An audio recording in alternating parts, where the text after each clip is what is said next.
départ pour le podcast des sommets du digital. Je vous invite à prendre de la hauteur et à vous inspirer des personnalités qui font les sommets du digital. À la fois speakers et participants nous partagent leurs expériences, leur savoir et leur vision de l'entreprise avant de nous retrouver au sommet les 3, 4 et 5 février prochains. Bonjour à tous, nous avons aujourd'hui le plaisir d'accueillir Stéphane Martin, directeur général de l'ARPP, l'autorité de régulation professionnelle de la publicité. Stéphane, bonjour. Bonjour. Avant de vous retrouver au sommet du digital en février prochain, nous aimerions en apprendre davantage sur les enjeux liés à la publicité. Alors la première question, l'ARPP a pour but de mener toute action en faveur d'une publicité loyale, véridique et saine. Quelles sont les grandes tendances ces dernières années et quels messages souhaitez-vous partager avec les communicants qui nous écoutent? Donc ces statuts que vous avez cités, en fait, ils remontent à 1935, puisque c'est la fondation par des professionnels un peu avertis, notamment Marcel Bleustein et Jean Prouveau, qui étaient les grands acteurs d'avant-guerre, de ce que devait être la publicité contemporaine, la publicité moderne, et qui se vérifie encore maintenant avec bien sûr les nouveaux outils, bien sûr les nouveaux modes d'expression des marques. Mais ce qui se vérifie par contre, c'est un socle qui demeure. C'est bien sûr une loyauté entre acteurs d'un même marché. C'est une loyauté vis-à-vis des consommateurs. C'est aussi une vérité dans les messages que l'on exprime, tout en restant de la publicité, c'est-à-dire avec son charme, son empathie, ses ellipses et toute sa dimension sémantique qu'il peut y avoir derrière. Mais la vérité, c'est aussi de dire qu'il y a une collaboration commerciale, qu'il y a de la publicité. Donc c'était un problématique dans la presse dans les années 30 et avant, mais ça l'est bien sûr encore plus dans le digital maintenant. Donc ces grands socles de doctrine, on va les retrouver encore plus prégnants maintenant avec toutes ces nouvelles techniques. Alors on parlait beaucoup bien sûr des influenceurs qui sont ces nouveaux intermédiaires entre le public et les marques, bien sûr conseillés avec des agences. Mais là, déjà on voit émerger des influenceurs virtuels. Donc là se pose la question bien sûr de la responsabilité déjà de dire est-ce que ce sont des acteurs virtuels, et puis bien sûr ne jamais oublier que derrière la programmation, le code, l'algorithme, toujours rappeler que l'humain doit toujours avoir la maîtrise. Ça c'est l'éthique de la donnée, comme on pourrait dire. Et donc sur le fond des messages, malheureusement la publicité est beaucoup accusée de tous les mots MAUX de la planète. Ah voilà, c'est l'accusé facile qui est pas très nouveau, le bouc émissaire classique. Mais c'est à justement l'ensemble de la profession de démontrer l'inverse, c'est que la publicité, la communication au sens très large, est plutôt là pour accompagner et a déjà anticipé dans beaucoup de cas et d'entreprises cette évolution, cette transformation, alors qui peut être demandée parfois de manière plus urgente par certains acteurs du marché ou certaines parties de la population, mais la réalité est là. Par contre, il y a une autre réalité qui est que, évidemment, comme il faut être loyal dans sa communication, on ne dit pas d'abord ce qu'on n'a pas encore fait ou ce qui est encore trop minoritaire dans l'activité d'une entreprise qui est en transformation. Donc c'est un marché paradoxal qui reste passionnant avec un marché qui est très ancien mais qui a pour objectif et notamment en s'adressant aux communicants autour de nous, c'est d'aider et de rappeler quand même la force et l'utilité de la communication au moment où justement on attend de la transformation, parce que finalement quels que soient l'émetteur, pouvoir public bien sûr, ou même des associations, tous ont besoin de l'expertise et du savoir-faire de la communication. Très très bien. Et justement sur les publicités, bon, elles ne doivent pas être choquantes. C'est vrai que c'est un point très important, mais choquer, c'est aussi un moyen de marquer efficacement les esprits. Comment intervenez-vous dans ce domaine? Alors plus que choquer, c'est évidemment comment interpeller, comment engager une certaine forme de communication. Je crois que les marques ont bien compris que choquer gratuitement et n'a plus d'effet. Alors parfois certains jadis pouvaient penser que du moment qu'on parle de moi, c'est une bonne chose. Je crois que tout le monde en est revenu, notamment parce qu'il y a toute cette amplification que permet les réseaux sociaux, que permet le digital et que permet surtout les relais par les médias des réseaux sociaux. Donc voilà, l'image de marque, la valeur de l'image, l'atteinte à la réputation, tout ça est maintenant bien mesuré. Il y a de grands experts au sommet pour cela.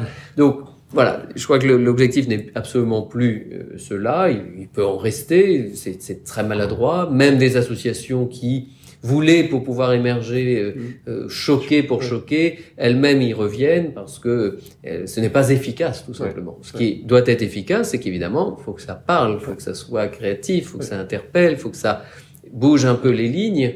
Et c'est toute cette subtilité qu'il y a et tout le travail en ne pas être ni noir et blanc. C'est toute cette zone d'expression, tout ce gris, tout ce terrain de jeu qui fait que ça reste un très beau métier. Ouais, très bien. Vous parliez tout à l'heure des influenceurs, et c'est vrai qu'ils jouent un rôle de plus en plus important sur les réseaux sociaux.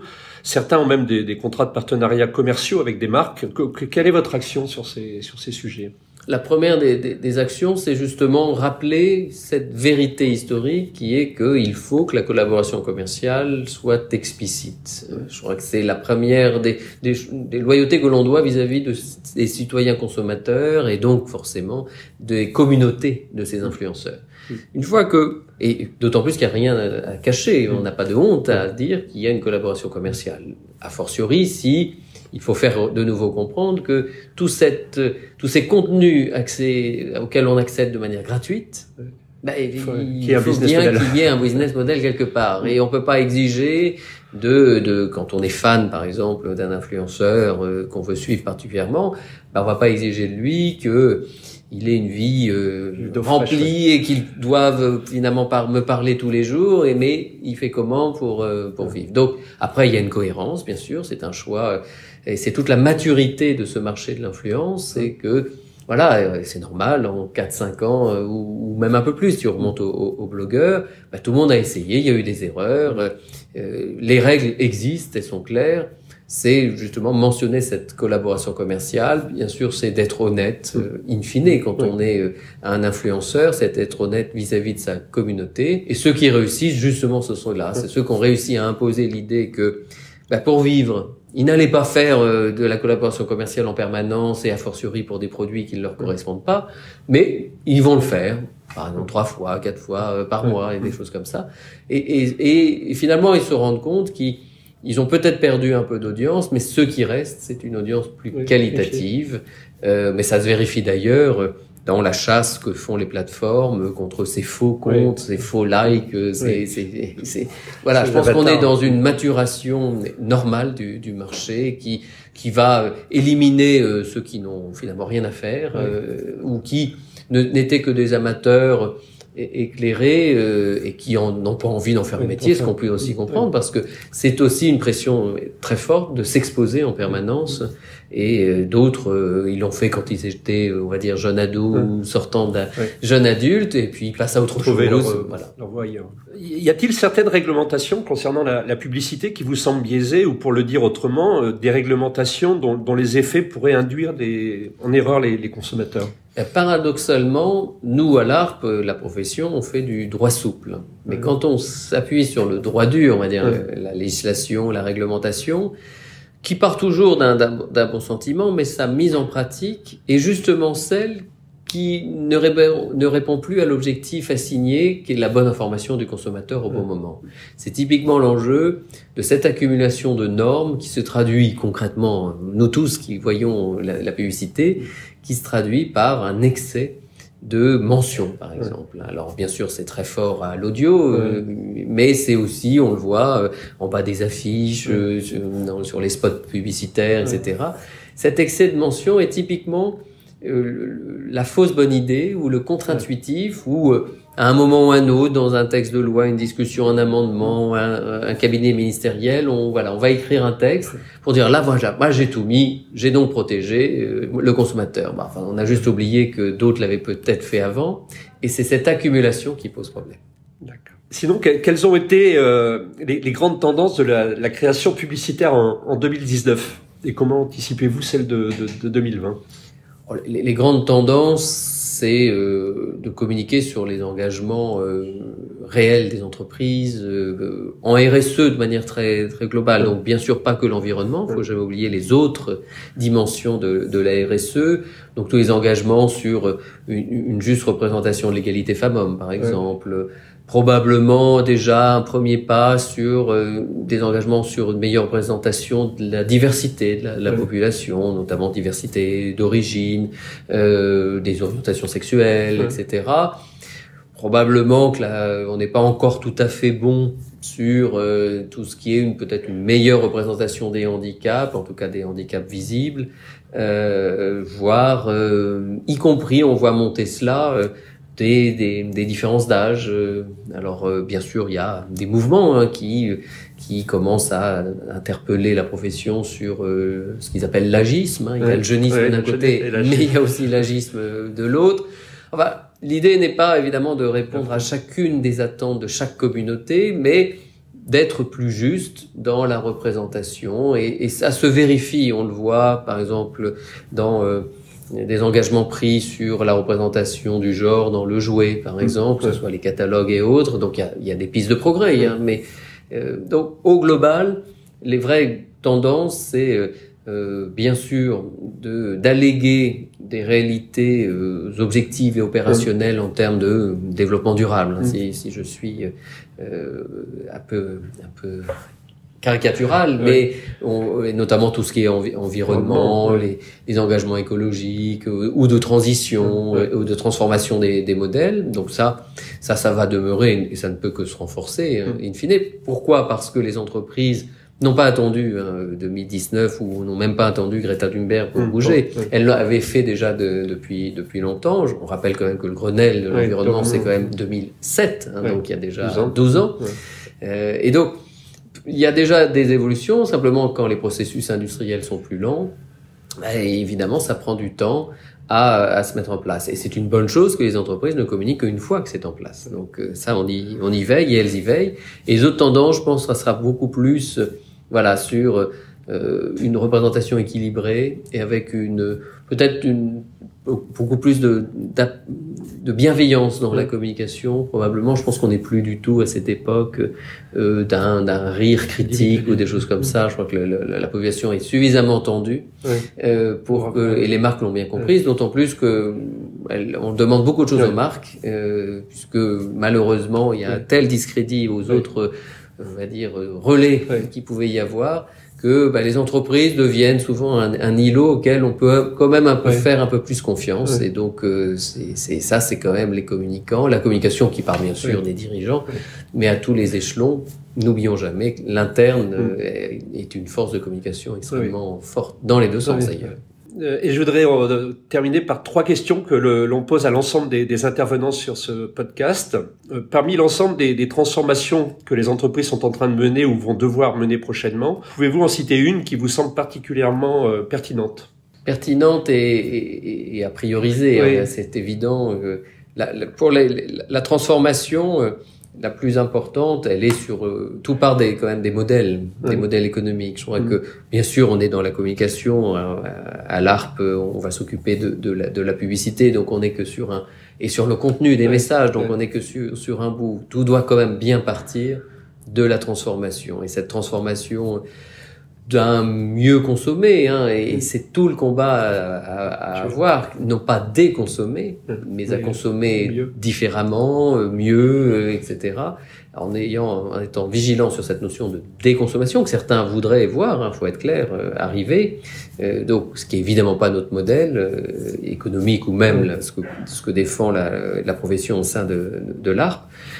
C'est à partir de cette transformation qui est, on le sait, lente, compliquée, puisqu'elle s'appuie sur de l'humain, qu'il y a des résistances, que l'humain est paradoxal, même le jeune qui peut demander telle chose peut être très consumériste, comme l'a révélé l'étude récente du Crédoc pour l'ADEME. Enfin, donc voilà, savoir que tous les récepteurs de nos messages, nous sommes tous des êtres paradoxaux et donc complexes, et qu'en plus on dit pas la même chose le matin, et on peut ne pas être luné de la même manière. Enfin, donc savoir que comme on est un récepteur intelligent et autres, donc faire appel à l'intelligence des récepteurs de nos messages, et mais donc en informant que c'est pas le grand soir non plus. Nous sommes dans une continuité, dans un temps long. et donc savoir parfois freiner un petit peu par rapport à cet impérium du tout changement, du temps, de l'urgence qui est dans les faits pas une réalité, alors elle peut être une utopie bien sûr, mais qui n'est pas une réalité par rapport aux salariés par exemple, ou à nos clients qui peuvent pas changer du jour au lendemain des habitudes, qui ont souvent parfois pas les moyens de pouvoir changer. Vous l'avez dit, on est dans une ambiance quand même assez tendue. Qu'est-ce qui, dans la façon dont le monde évolue, vous rend quand même optimiste? Ce qui me rend optimiste, alors déjà, je suis peut-être plus par nature, mais c'est justement en fait, la jeunesse que je vois. J'interviens souvent dans des écoles où évidemment le monde de la publicité est plutôt un monde assez jeune en tout cas, et ceux que l'on voit très souvent à l'ARP avec leurs projets, etc. Ou quand on soutient des manifestations du type les chatons d'or, etc. Ça rend optimiste parce que il y a au moins au sein de cette jeunesse-là qui est peut-être, c'est vrai, plus formée, un peu plus privilégiée qu'une autre jeunesse qui est peut-être plus en désespérance en France.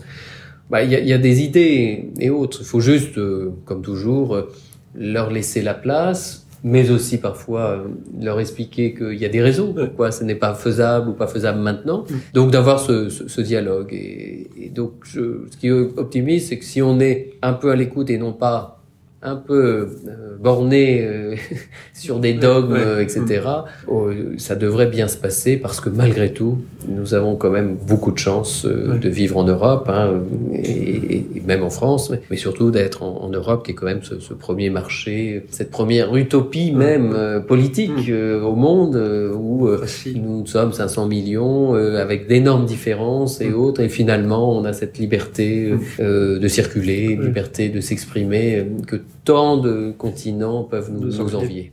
Et enfin, un petit mot pour les participants des sommets du digital. Profitez-en surtout.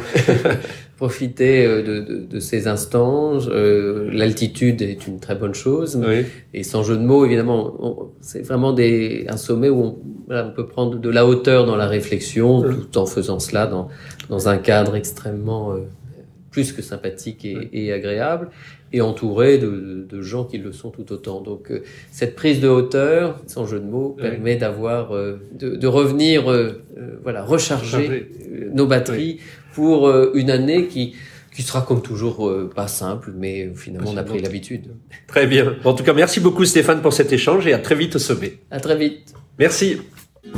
Merci à tous d'avoir été en notre compagnie. Je vous invite à vous abonner, à déposer un like, 5 étoiles et à partager cet épisode en notifiant les sommets du digital et le hashtag SOMDIG20, SOMDIG20.